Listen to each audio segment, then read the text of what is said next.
Galerinha, diretoria, estamos de volta com o Cara Tapa e hoje um convidado que, assim, não chamando ele de velho, mas ele me conheceu criança. Me deu muita alegria e me ensinou muito sobre futebol também, meu amigo Marco Aurélio Cunha. Obrigado, Rica. Prazer enorme estar aqui com você hoje. Porra, você me conheceu criança. Você continua criança. Entrevistei você no começo da minha carreira, agora já tô mais pro meio e pro fim, né? Sim, eu tô onde nessa? Não, você tá sempre no... Quando se fala em São Paulo, imediatamente... Botei lá no Twitter, falei, Marco Aurélio Cunha vendo o Cara Tapa hoje. Puta, São Paulo e nada, tudo ficou louco. Pô, pergunta isso, quando é que ele vai ser presidente, quando é que isso, o que ele tá achando e tal. Porque você representa muito da história do São Paulo, né? É, a história é recente, né? Recente que eu falo de 30, 40 anos pra cá, né? Porque o São Paulo tem uma história antiga, maravilhosa, né? Mas nesse período último aí do São Paulo, acho que eu participei bastante, com muito amor, com muita dedicação, muitos amigos, né? E acho que foi muito bom. Por isso que às vezes eu tenho dúvida se vale a pena retornar. Eu aprendi muito de futebol com esse cara aqui, cara. A gente tinha lá as discussões lá no CT, né? A gente discutia, foi isso, é aquilo, tal, não sei o que. Ele fala, não, foi isso. Eu falo, pô, não tinha me atentado para isso. Quero conhecer. Aprendi muito de futebol. Inclusive, até hoje é uma coisa que eu levo e falo sempre. Isso eu ouvi de você. Quando o time contrata um monte de medalhão, eu tava falando, o time tem que ter fome. Para ganhar, tem que ter fome. É isso. Isso você me ensinou em 2004, quando nós montamos o time campeão. Eu vou falar porque eu sou São Paulino, foda-se. Claro. Montamos o time de 2000, campeão da América e do mundo, jogador do Goiás e tal. E eu lembro que eu não lembro se foi na época que você falou isso ou foi logo depois.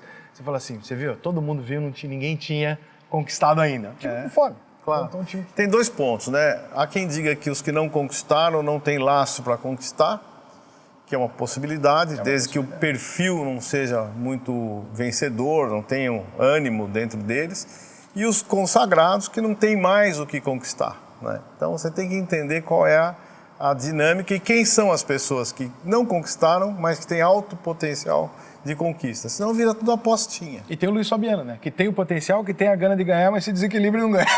Tem muita gente assim, né? Tem muitos perfis do futebol, né? Você tem que saber escolher bem, por isso que eu falo, às vezes o cara, hoje, futebol é modinha pra caramba. O cara pega, vem aqui, scout, minutagem. Eu respeito todas as tecnologias e elas são úteis, mas elas não determinam verdades absolutas. Então pega o moleque lá, olha, porque o cara jogou tantos minutos, o cara não sei o quê, nunca conversou com o sujeito. Não teve uma conversa assim, olha, e como é que é? E a tua casa? E a tua família? Você quer vir para cá? Qual a tua expectativa? Eu quero ir amanhã para a Europa. Então, peraí, então já é diferente. Então, há muita carência de percepção e de entender o que o jogador de futebol pode ser útil ali naquele momento. Se ele quer ser útil naquele momento ou se aquilo é apenas uma passagenzinha para o futuro dele. E aí você encontra as pessoas certas e coloca e dá oportunidade às pessoas certas. E estamos lidando com humanas, né? Ou seja, claro. não tem como você falar assim, contratei esse. Em tese, isso funciona pra caralho. Sim. Chega ali, a filha do cara briga com o pai, a mulher separa, vai dizer, meu irmão. Isso. Quantas vezes você viu no São Paulo, né? Muitas. Jogador que se afunda, todo mundo, é isso, é aquilo. Pô, o cara brigou com a mulher foi embora, meu. É isso. Levou os filhos e o cara não consegue mais jogar, o cara tá em depressão e a gente ali julgando taticamente o cara. Exatamente. Futebol é humanas, né? E vem cá, tá na moda, já que você falou de moda, vamos de SAF no São Paulo ou você... Olha, a SAF é um modelo muito bom, ainda não testado no Brasil. Então vamos entender, tudo é bom até ser testado. A ideia da SAF é como o socialismo. O socialismo é lindo, dá certo. Não. Onde deu, né? Quem que comanda isso, né? Às vezes você vem com o rótulo, mas quem é que vai comandar?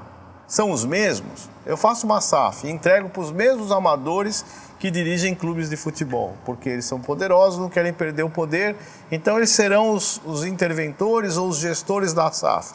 Não vai dar certo.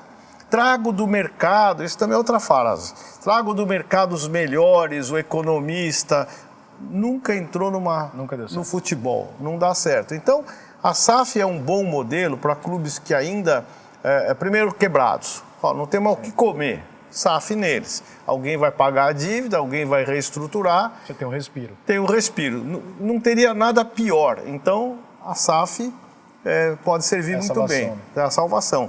Clubes de grandes torcidas, como Corinthians, São Paulo, Palmeiras, Flamengo, Vasco, por que não?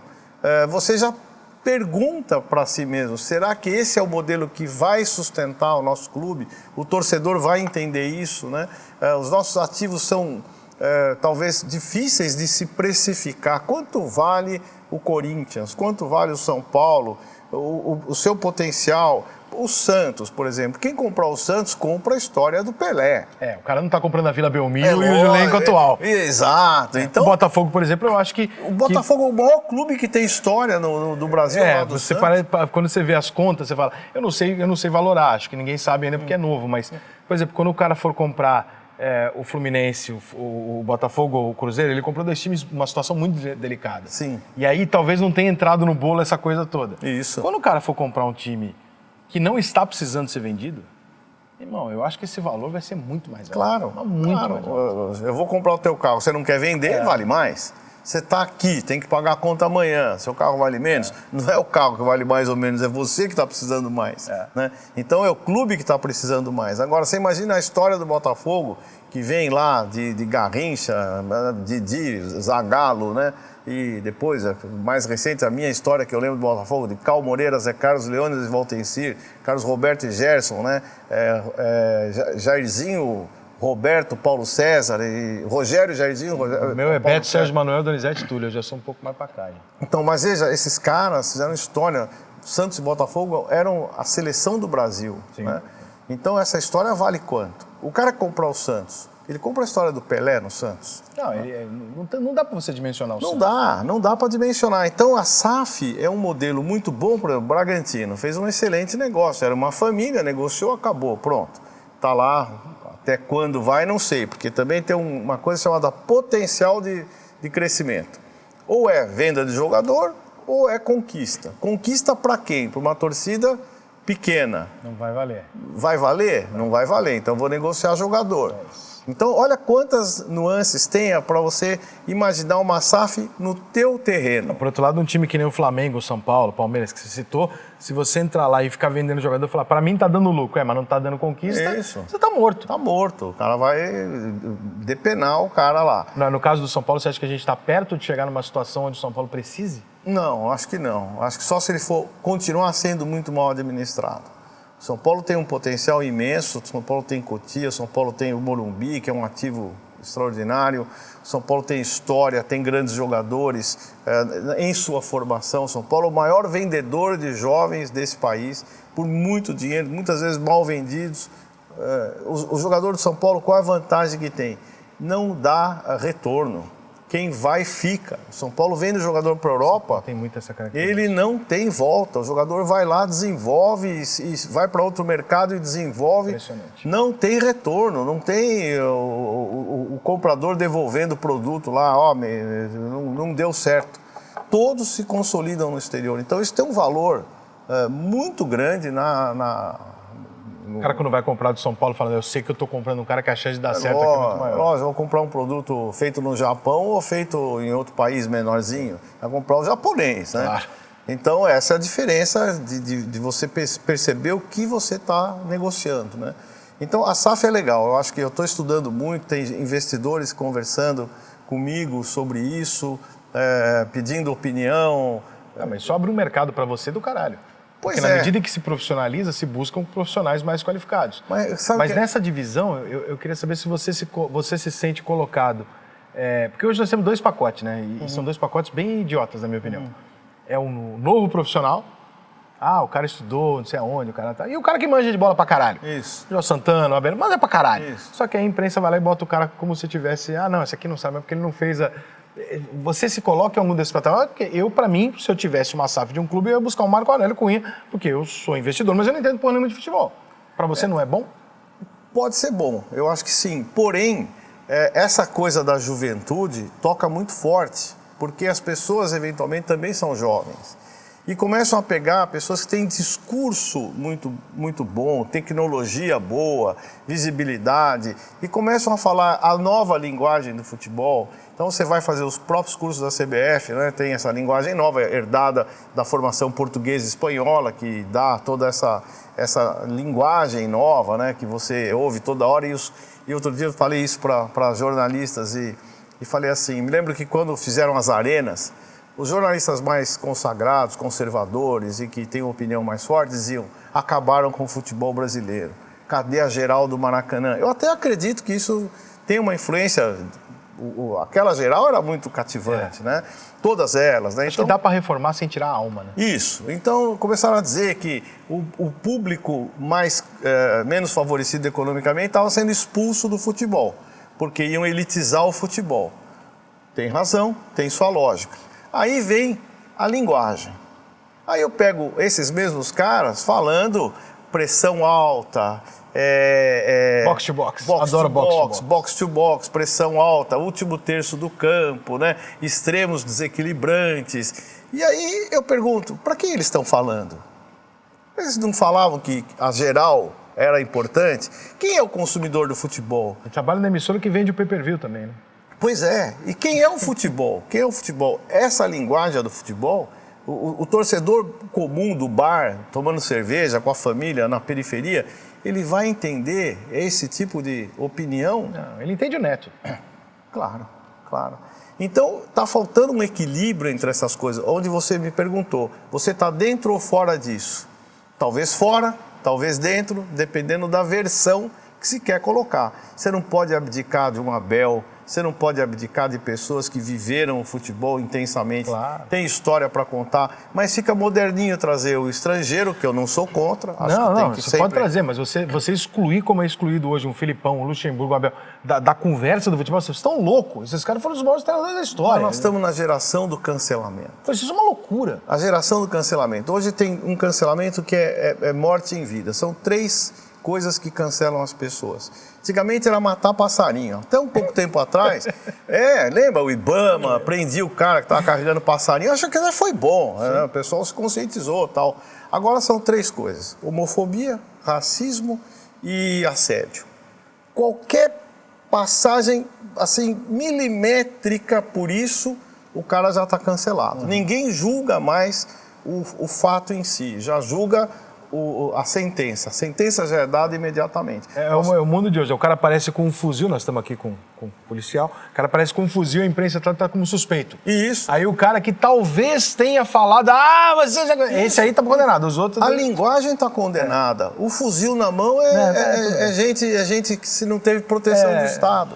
Não teve proteção do Estado. Faltou oportunidade. Então o futebol está um pouco assim também. Ele está com uma linguagem elaborada, virou futebol gourmet. Gourmet é um menu de restaurante chique, onde o cara coloca cubos de carne marinados no molho madeira. É picadinho, porra. É picadinho. Mas para vender mais caro e gourmetizar e fazer uma coisa mais elaborada, usam essa terminologia. Então o futebol ficou chato um pouco por isso. Todo mundo vai lá nos jornais, e hoje tem todo dia, toda hora. Você ainda assiste? Cara, eu não assisto, não. Eu assisto assim, veja só que interessante. A gente não deve negar talentos e juventude. Claro. Por exemplo, eu estou admirando profundamente a Renata Silveira, narradora de futebol. Eu gostei dela, Nossa, cara. É demais, cara. Ela não enche o saco, não fica lacrando, falando de outras coisas. Só narra futebol. Será que precisa? Ela é foda, eu gosto dela também. Então, vamos fazer uma homenagem à Renata Silveira. Parabéns, Renata, eu gosto muito dela. Porque ela, além dela ser uma figura assim... agradável, uma voz, a entonação. Não tá imitando ninguém, não tá tentando ser uma coisa que ela não é. Ela consegue transmitir o jogo com absoluta segurança, né? Comentando, conhecendo o futebol, não sei como ela conhece tanto futebol, é diferente das que querem conhecer futebol, né? Ou dos que querem conhecer futebol sem conhecer. Ficam querendo criar frases... não é uma escolha, o futebol não é uma escolha. Exato, buscando frase de efeito para falar, eu gosto muito da intensidade. Gente, para.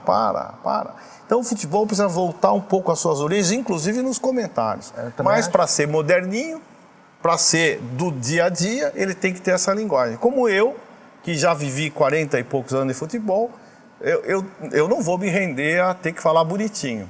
Eu até assisto, ouço, leio, aprendo e entendo que muita coisa tem valor, mas eu não abdico do que eu aprendi, da sensibilidade, olhar um cara assim e falar, tá errado, tá certo, não é bem assim, e você corrigir por mínimos detalhes certos jogadores que têm erros. Eu acho que nós da imprensa, eu vou me incluir por profissão, porque eu realmente não me considero da patota, eu não me considero da turma, né? Nunca fui, você lembra lá no CT, nunca fui amigo, nunca não sou um cara de esquerda, sou um cara que pensa muito diferente deles e tal.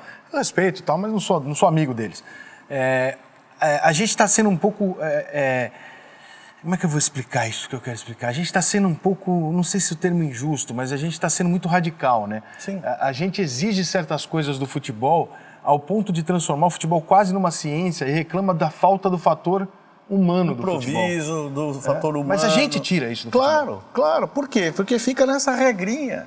Fica regrando o futebol o tempo todo. O cara não pode errar. É proibido errar. Sabe que eu estava ouvindo uma narração, falando de narração, em contraponto à Renata, um narrador que ele quase que ironiza todas as jogadas. Ele ironiza, cara. Se o sujeito é de um time pequeno, olha que interessante. Se o sujeito é de um time pequeno, quando o cara faz uma jogada de feito, olha ele aí fazendo como se ele não soubesse. Porque era de um time pequeno. Então, olha aí, que é isso, hein, garoto? Que beleza, tal. Mas, ironicamente, porque ele é de um patamar, a palavra também da moda, menor, e ele está fazendo uma jogada que, na análise do próprio narrador, não deveria. Não deveria, ele não teria capacidade para isso, né? Então, existem narrações que ironizam cada jogada. Não é como o Milton Leite, que faz aqueles chavões dele que são bons e tal, eu gosto da narração dele, né? Que beleza. A gente sabe que ele já falou isso, mas fala para todo mundo. Para todo mundo igual. Fala para todo mundo igual. Diferente do cara que pega o time pequeno, o cara faz uma caneta. Olha o que ele fez, como se ele não pudesse fazer. Então veja como o tom das palavras, o tom da maneira como as pessoas julgam os outros é bem subliminar, né? Não, e a forma de tratar o profissional brasileiro hoje chega a ser quase um caso de xenofobia própria. Porque é isso. Você fala, meu Deus do céu, porque o cara brasileiro, o cara é um merda, é isso? O cara nasceu no Brasil, o cara é um merda. É isso. Puta que eu pariu. Tudo bem, realmente, nós somos um país que tem merda pra caralho, mas você não pode julgar uma pessoa por ela ser brasileira ou não. Pois é, em detrimento de outras que você mal conhece. Mal conhece literalmente. Você sabe que tem treinador que foi contratado pela Wikipédia, né? Exato, eu li. Mas você mal conhece. E outra, qual é o follow-up, né? Eu vou falar que nem médico agora, agora viu? Arrebentei. Sport TV, temos um novo...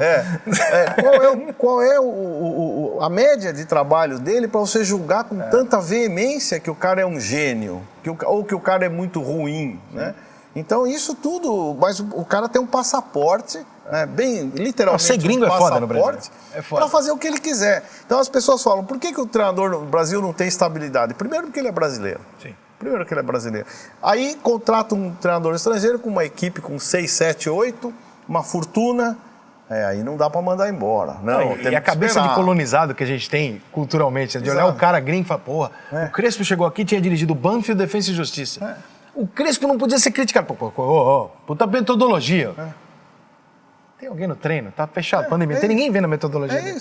O resultado ali, esse Aldinice, vocês estão espancando o cara. O Crespo tá tratando o cara como se fosse... O São Paulo fez merda pra caralho aqui. Nossa, muito... Tratado como se fosse uma celebridade. Exatamente. É uma loucura isso. E aí o cara que vai mal um pouquinho já arrebenta o cara, já tira o sujeito, né? Então... nós não temos igualdade de tratamento para ninguém, essa é a verdade. E no futebol, menos ainda. O que se faz... O Neymar, ele merece crítica? Merece. Mas ele é o melhor jogador do Brasil. Hoje, obviamente, precisa passar essa fase dele de lesão e tal. Sim. Mas a gente maltrata muito o Neymar. Muito. Porque ele tem muita inveja do Neymar. Muita inveja do Neymar. A gente queria ter o que ele tem, ser o que ele é. Então, as pessoas... Há defeitos? Há defeitos. Ele poderia ser muito melhor? Poderia, se ele quisesse. Ele tem o direito de não querer ser tanto quanto a gente desejaria. Como o próprio imperador, o Adriano. Pô, a vida dele, eu quero essa vida para mim. É uma pena, para minha opinião, para o meu ver o potencial. Mas ele faz o Romário foi tudo que ele podia ter sido? Não foi, podia ter sido mais. O Edmundo foi? Não foi. O Ronaldo Fenômeno, por contusões, foi? Não foi. O Ronaldinho, não foi. Não foi. O Rivaldo, talvez eles tenham chegado perto. Talvez. Mas a grande maioria... Claro. Você quer um exemplo para mim? Eu não sei se você chegou a trabalhar com ele, acho que não. Mas o jogador mais assustador que eu vi de perto foi o Djalminha. Eu nunca vi nada igual. Sim. Eu ficava olhando aquilo no treino do Palmeiras e falava, meu Deus do céu, ele faz 6 gols se ele quiser, porque ele bota a bola onde ele quer, a hora que ele quer. Verdade. E ele não jogou tudo aquilo, ele jogou pra caralho, mas ele não jogou tudo que...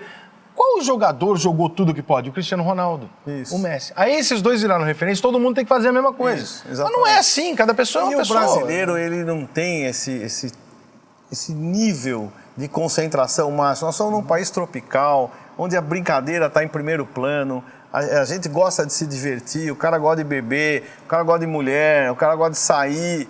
Então a nossa cultura isso é bom por um lado e ruim por outro, mas a nossa cultura, temos que aceitar. Cultura, né? Então você pega o europeu lá que vive na neve, vive sofrendo, tal, ele se fecha, ele treina, ele não tem relacionamento, a gente sabe disso, a Alemanha, os países mais frios e tal. Então ele talvez tenha mais condições de se concentrar para o seu trabalho, porque a única coisa que nem pandemia, o cara ficou em casa fazendo alguma coisa, porque não podia fazer outra. Fiquei engordando. Então, cada um engordou, outro fez ginástica, fazer live outro leu, engordar. outro escreveu. Agora, deu liberdade, como o Brasil é um país de liberdade, aí o cara se diverte mais do que deveria. Além da quebra da classe social, que é muito brutal, né? O alemãozinho vem ali da classe média a vida inteira e fica rico. Isso. O brasileiro, o cara não tem porra nenhuma, o cara tá passando uma fome do cara, de repente ele é milionário, tem a mulher que ele quer...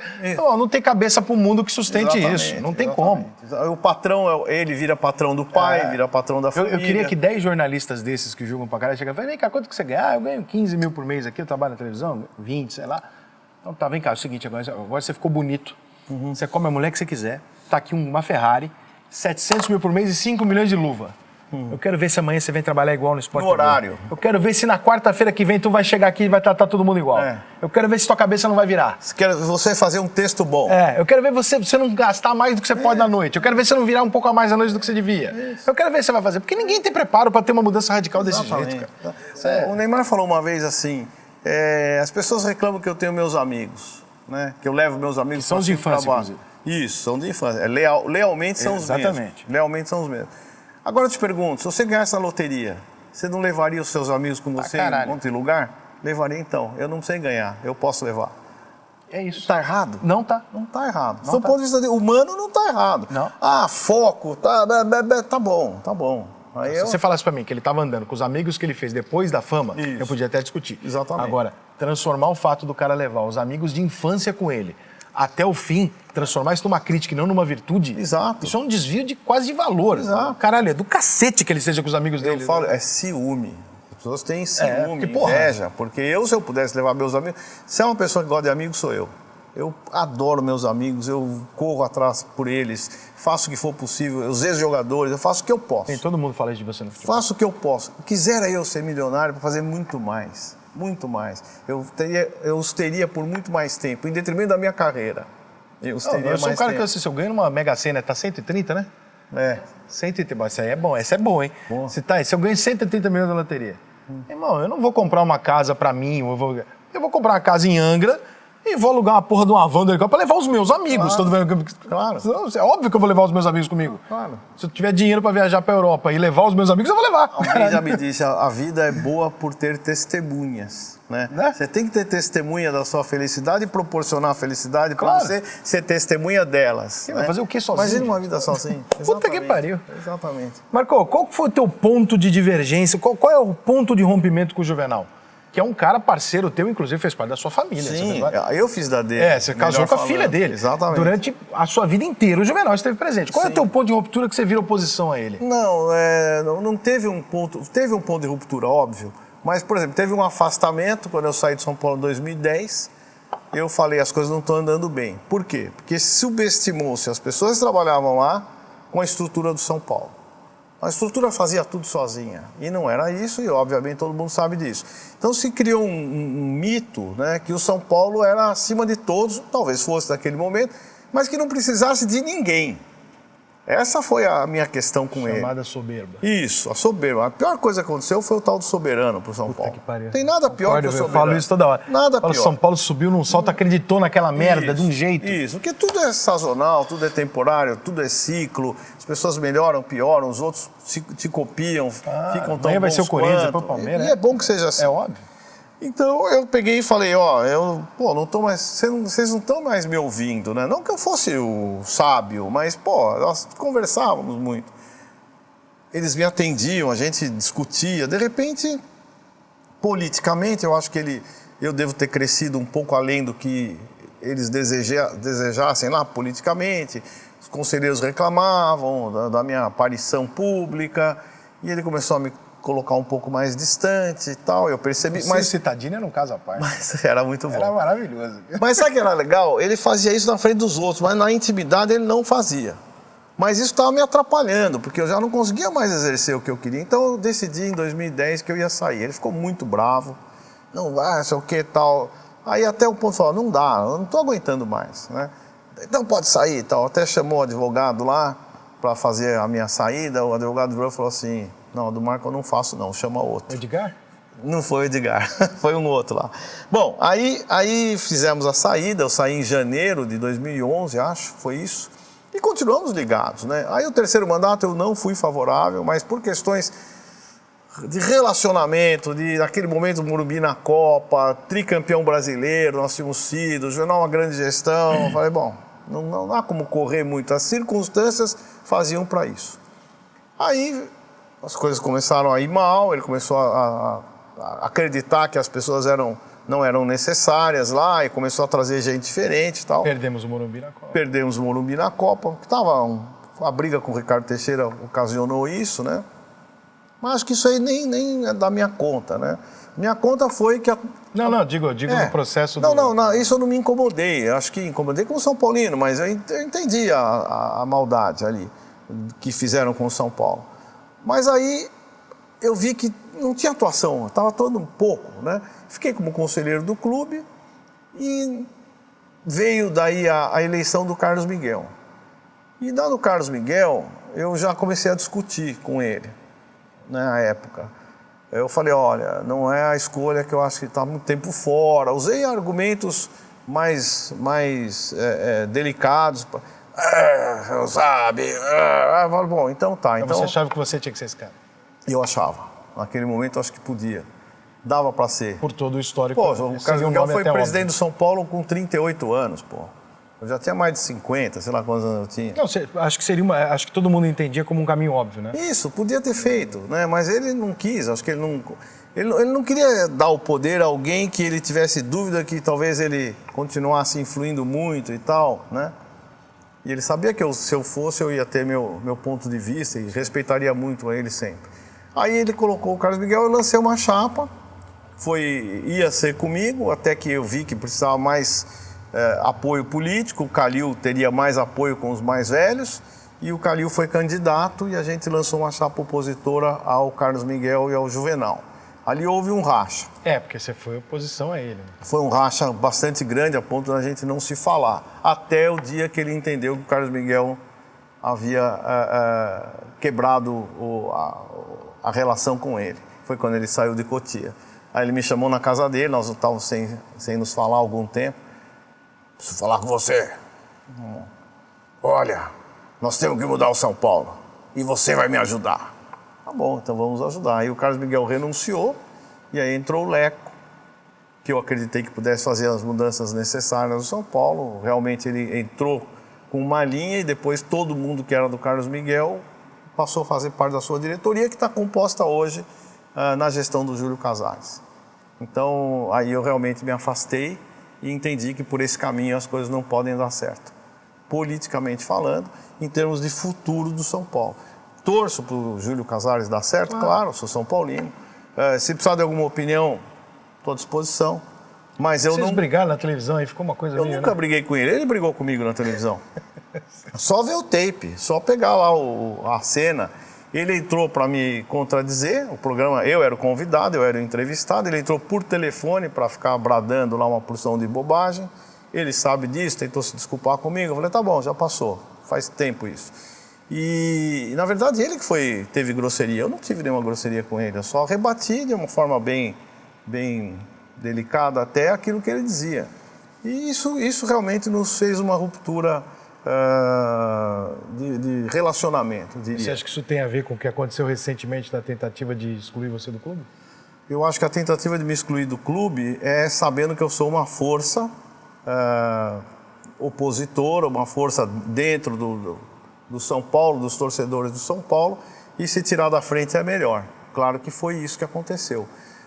Os argumentos são absurdos, né? Eu prometi que eu não ia comentar isso fora do São Paulo, mas finalmente eles entenderam que não seria correto e arquivaram o processo. Pelo amor de Deus, né? É. Não é um conselheirozinho, né? Um cara com uma história do caralho dentro do São Paulo. Não, e que Trabalhando no Havaí, pô, foda-se, cara. E a argumentação é pífia, né? Até a data que se colocou isso, ela é contraditória com os fatos. Então, e quase aquilo foi para o plenário. Só não foi porque realmente a maioria dos conselheiros do São Paulo, não a grande maioria, mas a maioria necessária se voltou contra. Então houve um recuo e um acordo.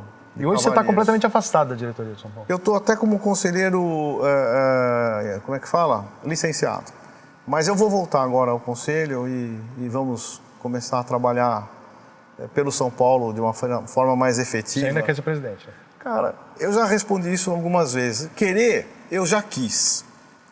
Se vai ser bom para mim, eu não sei. Eu só talvez possa vir a ser candidato se as pessoas realmente entenderem que vai ser bom para São Paulo. Eu não tenho mais aquela coisa assim, eu quero ser, o cargo, eu quero esse cargo, como o Júlio quer. Eu não. Eu quero ajudar o São Paulo, eu quero talvez oferecer o meu conhecimento, os anos de serviço no futebol para o São Paulo, de uma forma absolutamente de coração, honestíssima, né? Se as pessoas entenderem que isso é positivo, eu arrisco, né? Agora, eu não morro disso. É o que eu falo, mas quem não quer ser...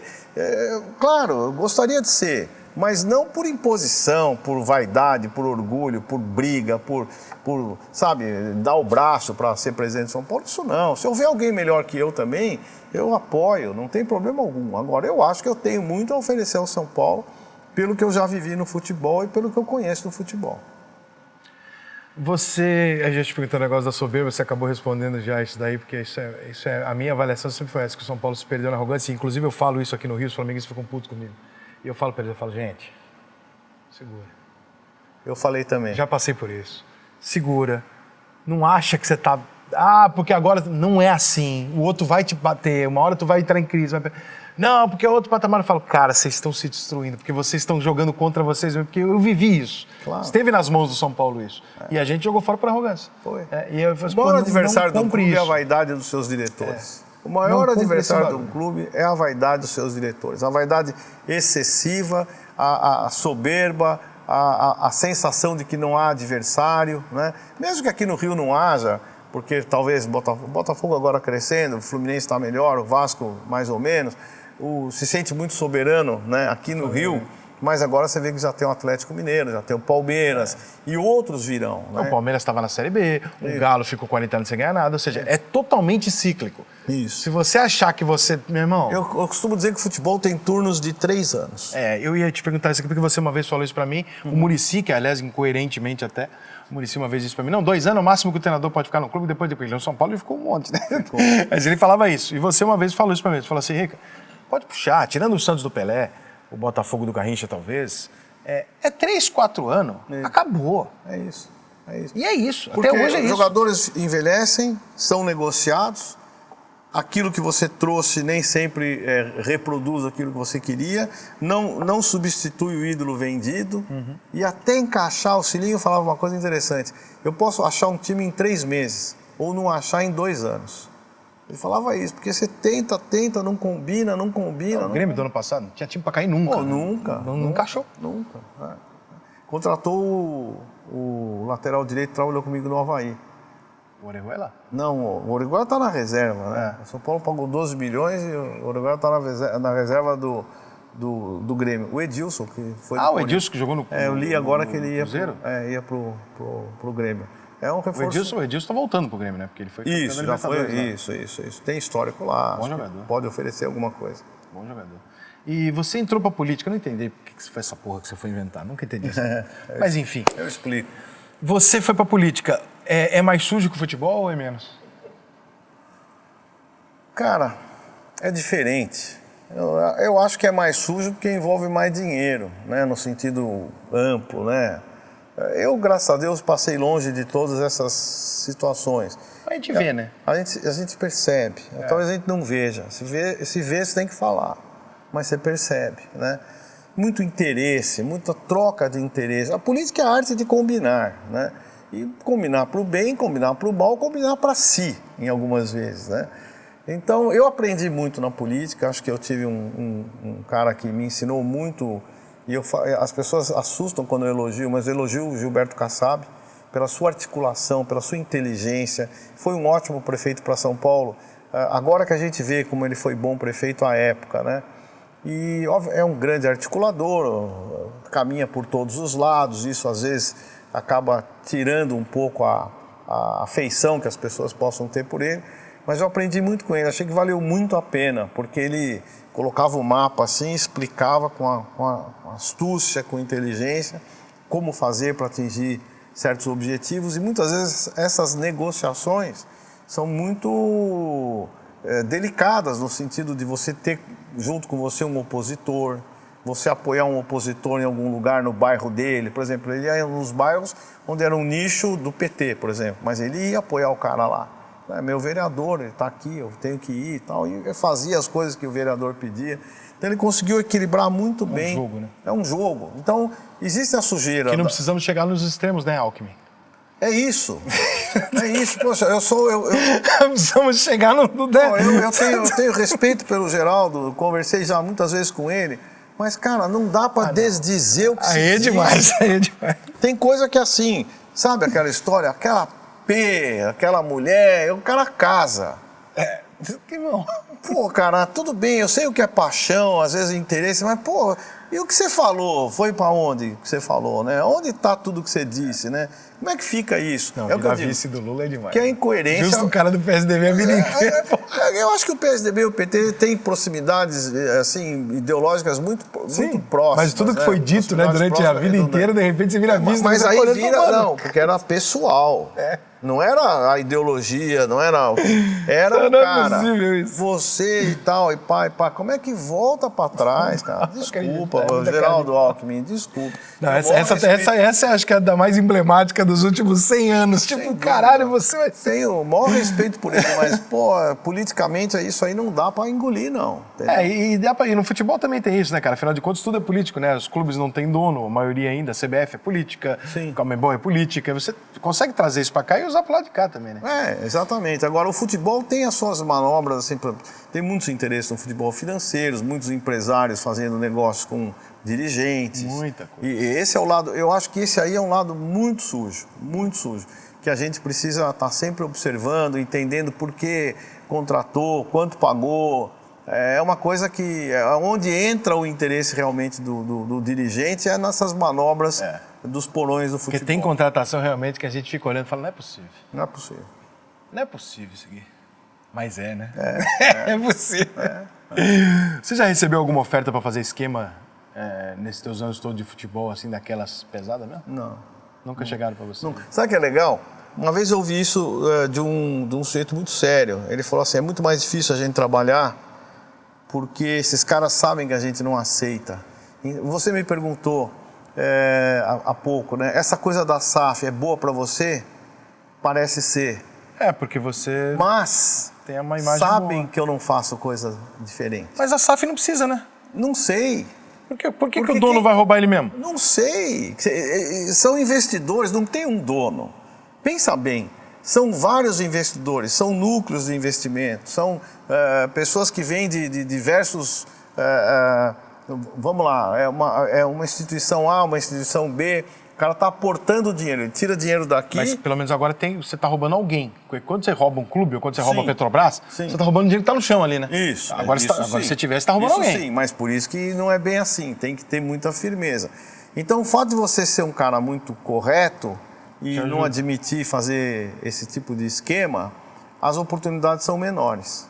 São menores. Porque as pessoas que vêm com muita conversa, muita oportunidade, que eu conheço todo mundo, deixa que eu resolvo... esses caras caem no agrado a curto prazo. Sim. E depois, a médio e longo prazo, você vê o dano que você causou a você ou ao seu clube. Como comigo é difícil isso, não tem essa oportunidade, o mercado fica mais restrito, mais retraído, as pessoas têm medo. Você fez parte do Palmeiras Parmalat, né? Eu Parmalat, né? Fiz com a Parmalat em 94, com o Brunoro. Aliás, quem falou isso para mim foi o Brunoro. E engraçado, porque é um projeto que tem tudo para dar certo, né? Sim. Foi visto com maus olhos por muita gente, cogestão. Mas que maneiro, cara. Foi uma cogestão que funcionou. E vou dizer, a Parmalat vendia leite como... Nossa. Eu tenho certeza que para a Crefisa é ótimo o negócio que ela está fazendo. Claro que é. Como Pão Unimed foi ótimo o Fluminense. Claro que foi. Claro se que o clube não sabe se aproveitar, é outro papo. Exatamente. Aí A é incompetência do clube. Chegou um momento que todo mundo pedia patrocínio da Parmalat. Todo mundo. Claro. Todo mundo. O Gene Grisende era o presidente. Falava assim, eu não tenho mais leite para vender. Como é que eu vou fazer mais patrocínio? Quer dizer, esgotou tudo. Virou uma referência. Vendeu tudo. Eles Eles quebraram o problema fiscal na Itália e tal, né? Eles mudaram o patamar de um clube amado por muita gente, né? E se não é amado, é odiado, mas era notado. Isso. Eles mudaram, pegaram E um time também na fila e quebraram também aquele paradigma de que quem anuncia na cabeça de um clube, o outro não compra. É uma babaquice. Uma grande babaquice. Eu acho que o torcedor do time tem que comprar para apoiar. Isso. Agora, o outro não tem que boicotar se a marca é boa. É Isso é óbvio, idiotice. o cara vai comprar leite, agora eu não vou comprar leite porque estava na camisa do outro, ou eu não vou comprar uma bolacha porque é do outro, eu tô precisando de dinheiro, eu não vou na Crefisa porque é do outro. Que é isso, Pô, né? Adianta a Pepsi patrocinar o São Paulo, vou continuar tomando Coca. É isso. Uma pergunta muito importante, cara. E o Tricas, hein? Porra, esse Tricas, cara, é um erro de conceito brutal, né? Não é possível, né? Não é possível que alguém... Porque sabe o que eu fico preocupado com o amadorismo do clube é que isso deve ter sido numa mesa assim, os caras bebendo, e um moleque lá, alguém, um publicitário, falou, pô, veio o Nicão com K, então o Tricas, eles quiseram fazer uma associação, eu acho. Estou aqui sendo leviano, mas uma coisa que você tem que fazer é prestar atenção, né? Então, pô, o Tricas aí e tal. E ninguém fez uma pesquisa, ninguém perguntou, ninguém foi numa agência de publicidade. Isso é amadorismo puro. É só você olhar para 10 torcedores, você vai falar, não vai pegar. Pô, não vai pegar, é Você ruim. não vai querer. Porra, troço errado. Cara, ninguém pode inventar apelido para si mesmo. Exato. O apelido é uma coisa que surge. Exato, e para bem e para o mal, né? Para bem e para o mal. Então deve ter saído uma rodinha dos intelectuais, né? Que é aqueles caras que sabem tudo, do amadorismo extremo. E, porra, põe aí para ver. Porra, deu um tiro na nuca, né? E horrível, quer dizer, um apelido... Não tem nada a ver com nada. Nada a ver com nada, né? Nada a ver com nada. Aí recua e pune o coitado do cara que deve ter falado a primeira vez, né? Mas todo mundo aceitou ali naquela mesinha e aí... Que também não dá o direito, só no parênteses da torcida independente, por exemplo, colocar um comunicado público ameaçando os torcedores do São Paulo que usarem o apelido. Claro que não. O Baby. Claro que não. Porra. Olha, o apelido dele não é Baby? É, por isso que eu escrevi. Eu falei, pô, o teu apelido é Baby, ou seja, você tem um apelido. Por que você agora quer obrigar as pessoas? Não, peraí, cara, você pode não gostar, agora você pode falar independente repudia e tal. Agora, porra, ameaçar os caras, não, porra. Mas, infelizmente, todas organizadas vivem muito mais do ameaço do que da compaixão. Tá bem difícil. Ou do afeto, ou de gostar muito mesmo do clube. É outro... Te reclamava do Bitão e do Adamastor, mas, porra, dá bem menos problema. É verdade, velho Silvio. Dá bem menos problema. Eram mais cúmplices do clube do que sócios, né? Hoje eu acho que os caras da organizada torcem mais para organizado que para o clube. É, possível, porque é um negócio. É um negócio. E também tem a escola de samba, que eu acho. É um negócio. Não tem que ter, mas enfim. É um negócio. São Paulo caiu em 90? Não caiu. É claro. Não caiu ou não foi rebaixado? Não. Era um regulamento que dizia que os últimos jogariam a Série B do mesmo campeonato. É uma queda, mas não é de divisão. Isso. Então caiu, mas não foi rebaixado. Isso, ele caiu. Não, ele caiu de nível. Porque não caiu de divisão, você caiu de grupo. Caiu de nível. Caiu de nível. É como hoje no Campeonato Brasileiro, a gente fala, né? 20 clubes. Aí o cara fala, primeira página, segunda página. Tá certo? Nós caímos para um grupo, para o módulo amarelo da polêmica Copa União. Isso, mais ou menos isso, entendeu? É uma queda sem rebaixar. Isso mesmo. Agora nós vamos ter uma treta aqui. Vamos lá. Que é o seguinte. Tem um documentário sobre a Copa União que você participa, e eu também. E você é o São Paulino, você é o personagem São Paulino, só que na época você era dirigente de São Paulo, que defende que a taça de bolinha é do São Paulo. E eu sou o personagem São Paulino que defendo que não, que se o São Paulo assinou, o São Paulo tem que cumprir a palavra dele e entregar a taça pro Flamengo. Hoje você não é mais dirigente. Aquela tua opinião era de dirigente ou você realmente acha isso? Não, eu acho que o São Paulo, aquele campeonato foi um campeonato mal executado, que não teve final. Os grupos não se enfrentaram. Quer dizer, você não pode considerar que o time é campeão se o regulamento falava que eles tinham que se enfrentar na final.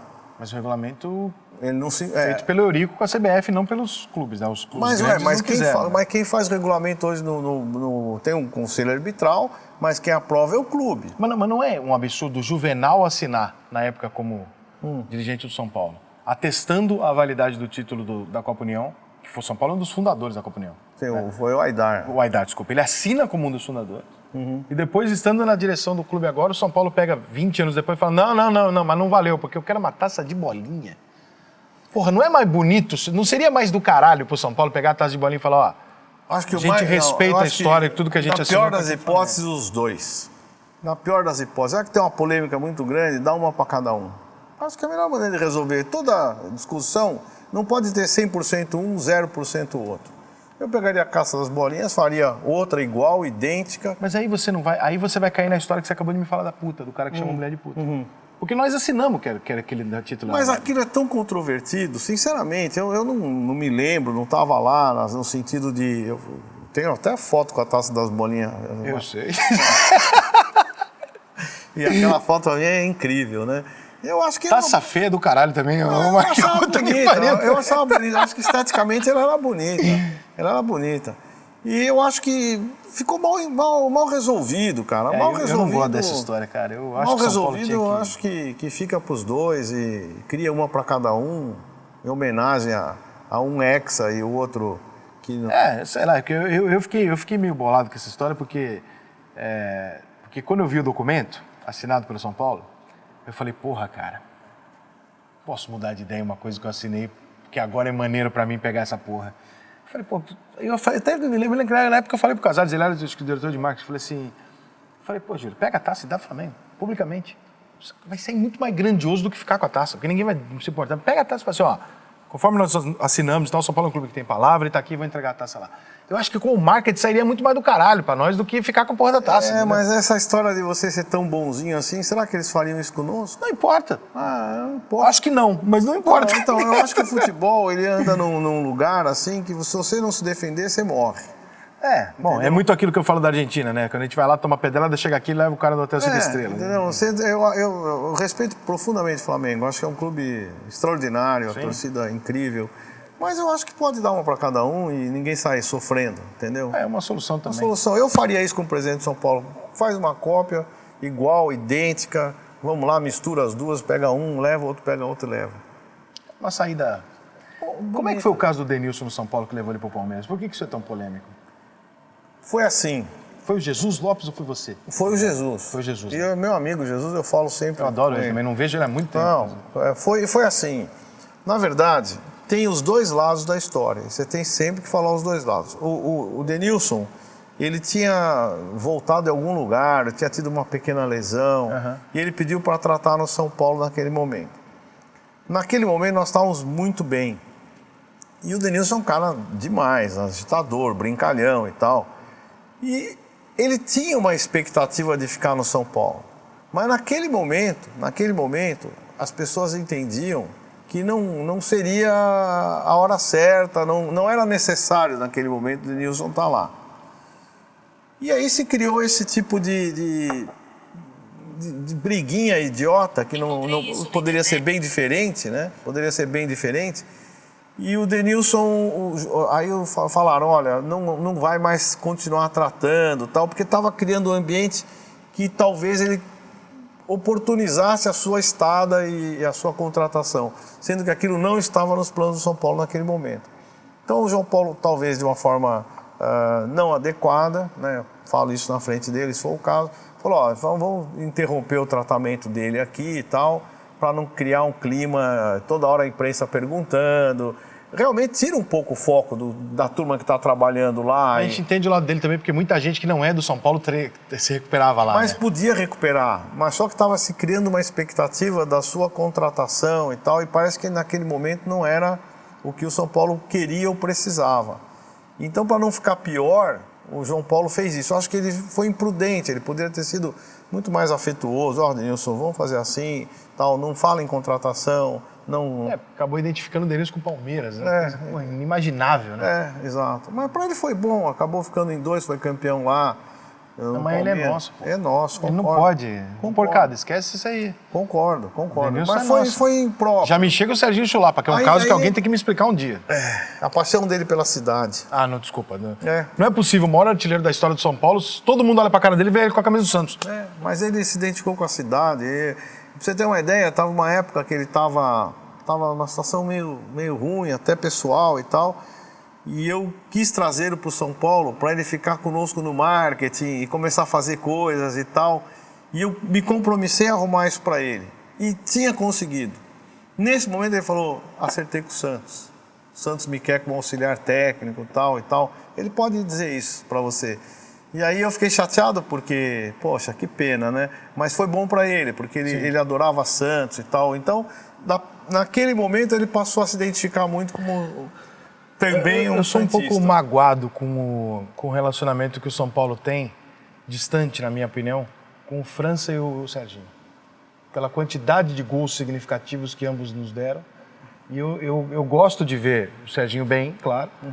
Ídolo, óbvio. Claro. Mas, por maior artilheiro da história do meu clube, ele nunca tá lá, ele tá sempre como rival, ele tá sempre no Santos. Se todo mundo tem a identidade dele com o Santos, eu fico olhando e falando, mas isso não tá certo, gente. Ele é aquele cara nascido no São Paulo e morando fora. Pois é, ele não tem, eu acho uma loucura isso. Ele mora fora, é isso que eu penso. A França foi pro Japão e depois que ele esteve jogando lá e tal, ele se radicou lá. O França é um filho da puta, é meu parceiro.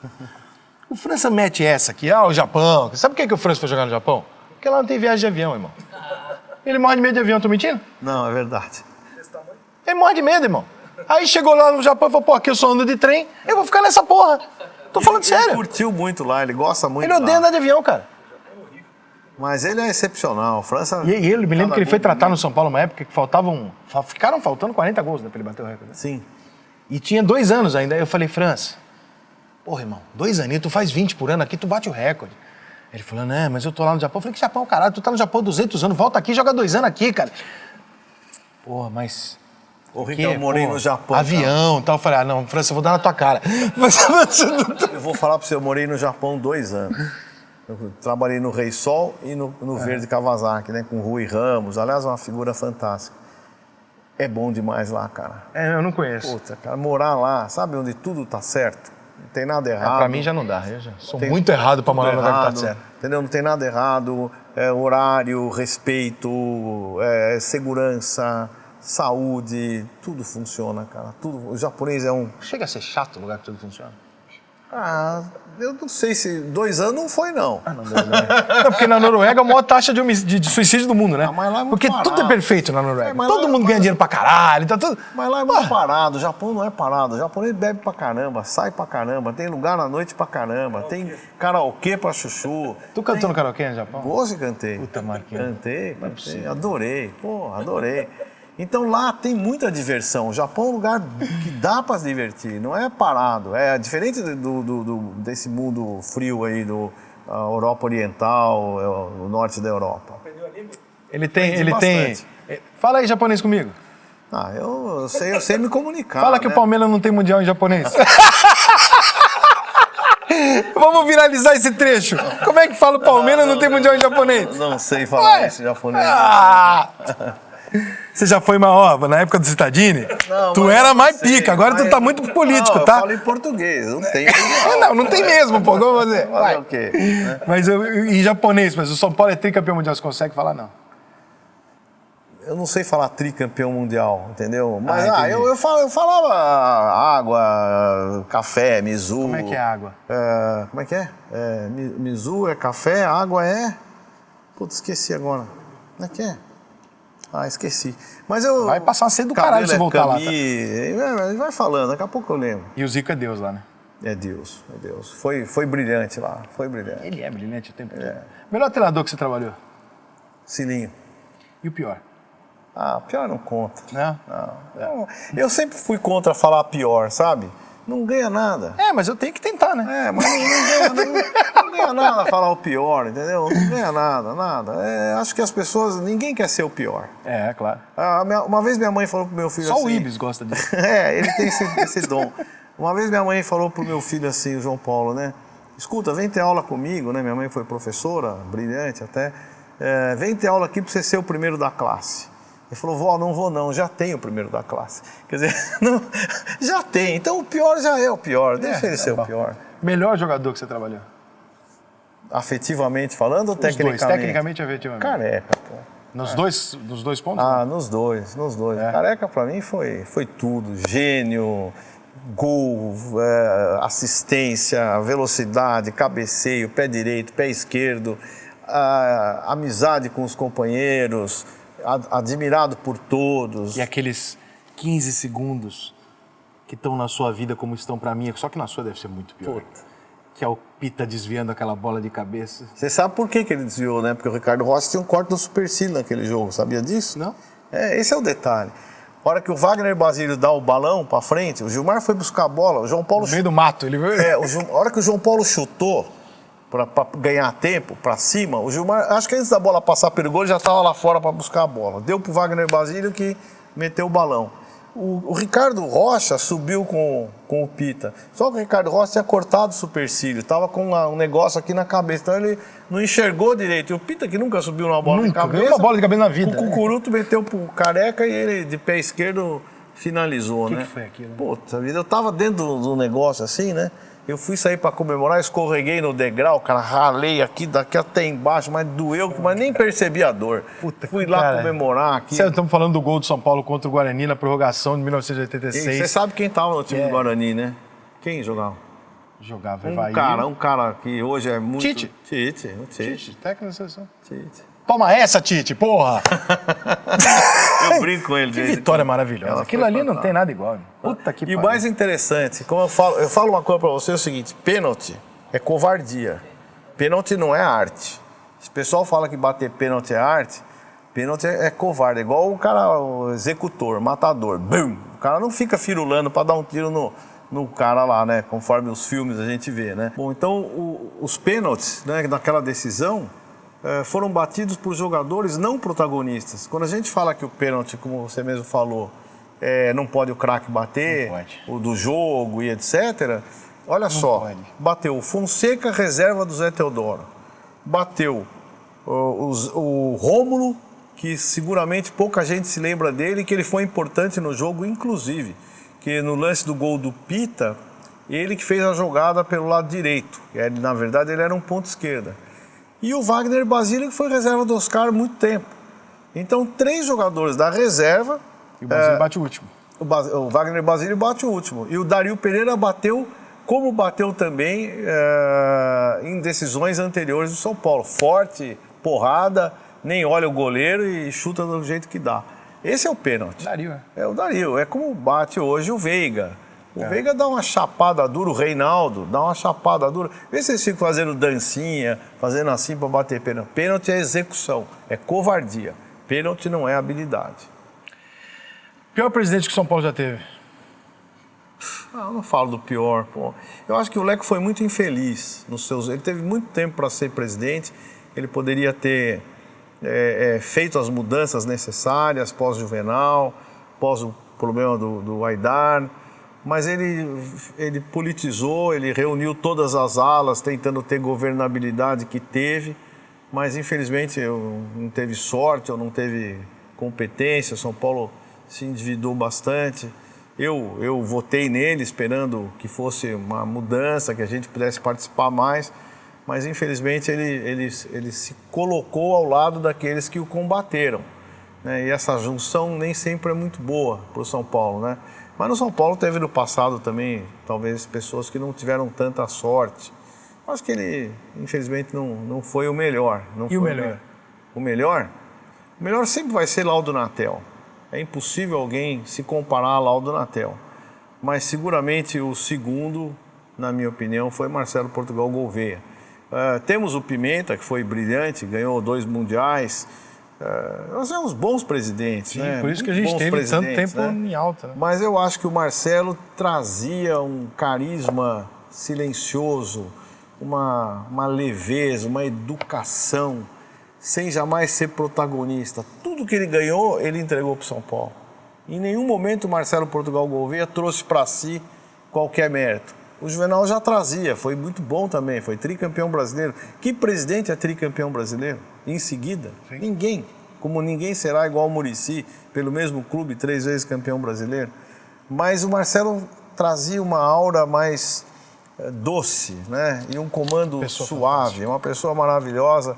Eu tive a honra de colocar um viaduto, dar o nome dele lá em São Paulo. Ah, que legal. Foi ali, pô, e é um lugar muito interessante, porque foi disputado isso, e os vereadores me concederam esse privilégio, né? Porque todo mundo queria. O viaduto sai da Juscelino e sai na Marginal. E é entre a casa dele, o Jockey, que ele tanto gostava também, Clube de São Paulo, ele teve cavalo e tal, e o Morumbi.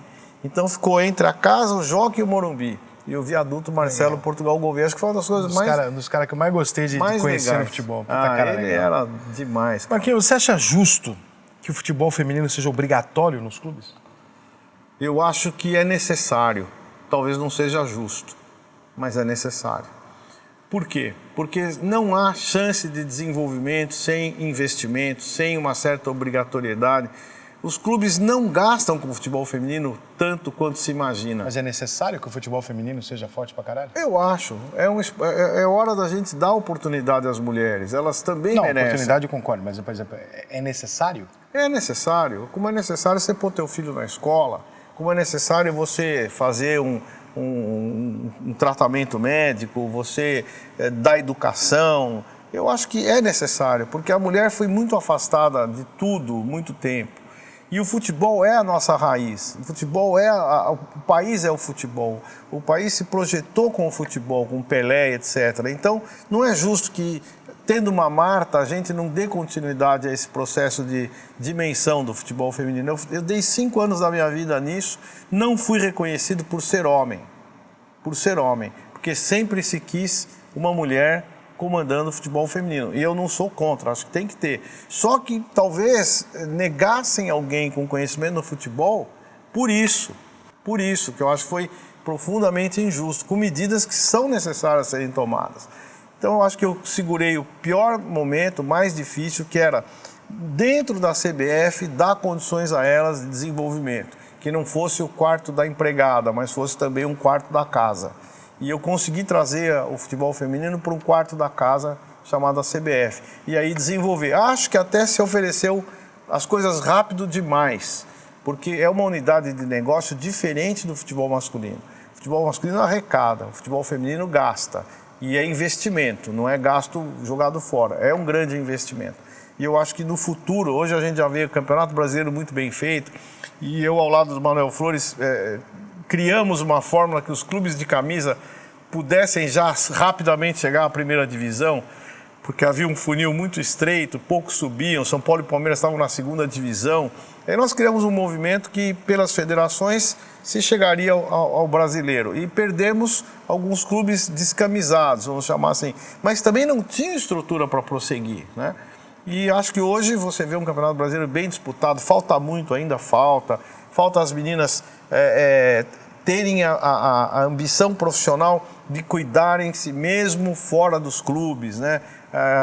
Essa geração atual de homens e mulheres não está ainda muito preparada para compromisso, para obrigatoriedade, para se doar. Eu acho que é, de novo, um problema nosso cultural, mas está melhorando bastante. Eu acho que nós vamos conseguir, em breve, ter uma geração muito forte de futebol feminino. Hoje, as meninas sub-17 ganhando de goleada sobre os times da Sul-América. Eu não vi o jogo hoje. 8-0 no Chile. O Chile é difícil. Eu vou te ser muito honesto. Eu acho assim, eu torço muito para que melhore, porque quem gosta de futebol, quanto mais futebol, melhor. Mas eu acho que ainda é muito ruim. Ainda é muito difícil de assistir. Porque a gente compara com o masculino. Naturalmente. Então, é diferente. Se você for, vamos lá, se você for assistir um jogo de homens que tem força, que tem...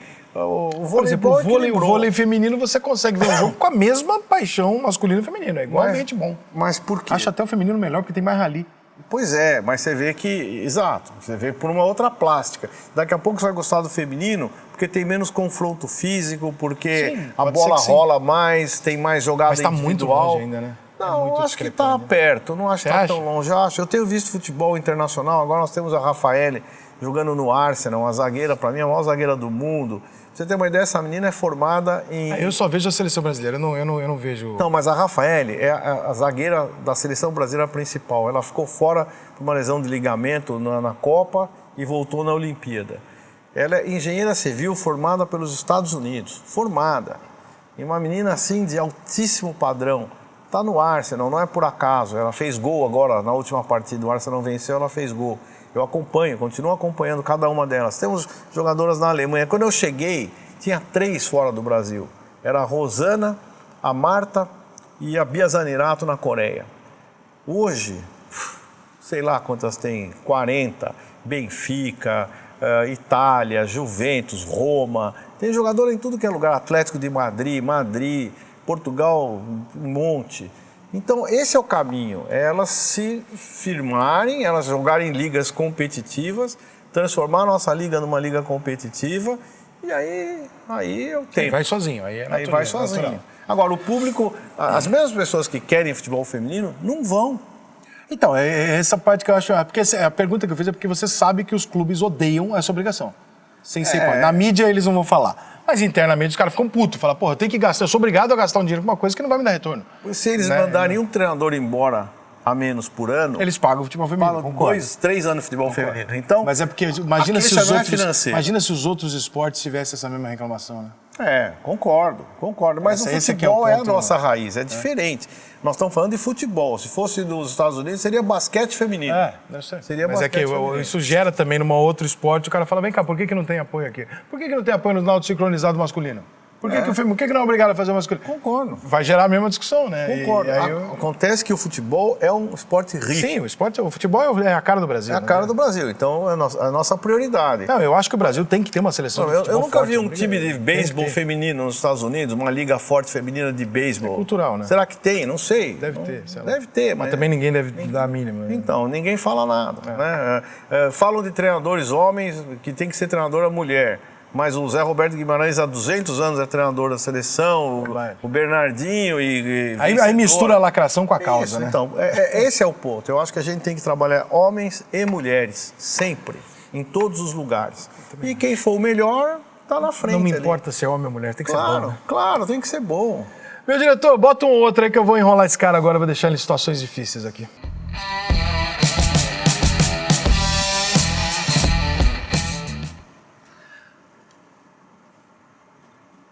Marco Aurélio Cunha, temos um problema para você. Esse quadro você só pode escolher uma das duas opções. E não vem me explicar por quê, eu só quero que você escolha. Bom, Miller ou Careca? Careca. Tá bom. Próximo. Casares ou Juvenal? Sem dúvida, Juvenal. Próximo. Você prefere ganhar uma Copa do Mundo com a seleção feminina ou ganhar Libertadores com São Paulo? Uma Copa do Mundo com a seleção feminina. Próximo. Galvão Bueno ou Luiz Roberto? Luiz Roberto. Próximo. Você prefere que em 2022 o seu candidato a presidente seja eleito ou que o Brasil ganhe a Copa? Política tão ruim que o Brasil ganha a Copa. Próximo. Luiz Fabiano ou França? Difícil, hein? França foi mais campeão. Próxima. Lula ou Bolsonaro? Bolsonaro. Próxima. Neymar ou Ronaldinho Gaúcho? Ronaldinho Gaúcho. Próxima.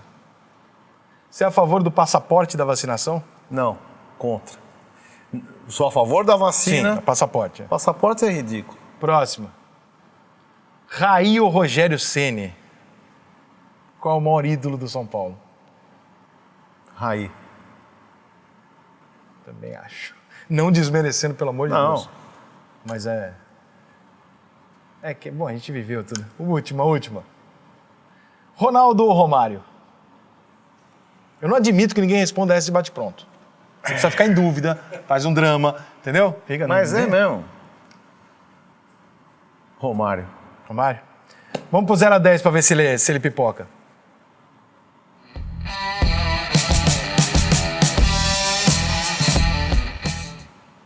Marco, eu quero uma nota de 0 a 10 para Jair Bolsonaro. Temos?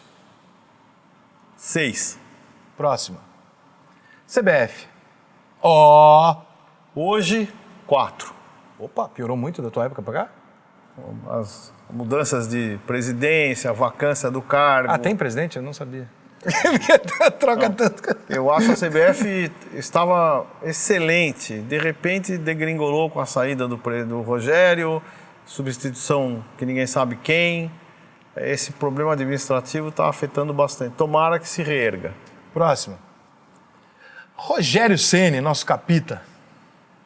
10. 10. 10. Próximo.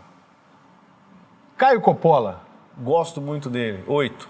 Fala bem pra caralho. Né? Pô, brilhante. Próximo. Felipe Neto. Esse eu sei que você adora. Não escuto. Não tenho a menor referência. Nunca vi nada dele, para falar a verdade. Uma vez eu critiquei um negócio que ele falou. Parece que ele mandou dizer que não gostou. Mas eu não conheço. Não sei. É um influenciador. Assim você vai adorar. Próximo. Galvão Bueno. Gosto muito. Teve o auge, né? É difícil falar das pessoas, né? Eu acho que ele é um 10, que hoje está um 8. Próximo. Juca Kfouri. Sem comentário. Sem nota? Sem nota. Próximo. Vanderlei, professor. Professor, eu dou um 8 pro professor. Você nunca conseguiu levar para São Paulo? Não é verdade. Não houve empatia entre o São Paulo e ele, não eu. Eu dou um 8 pro professor pela carreira dele e perdoo as bobagens. Próximo.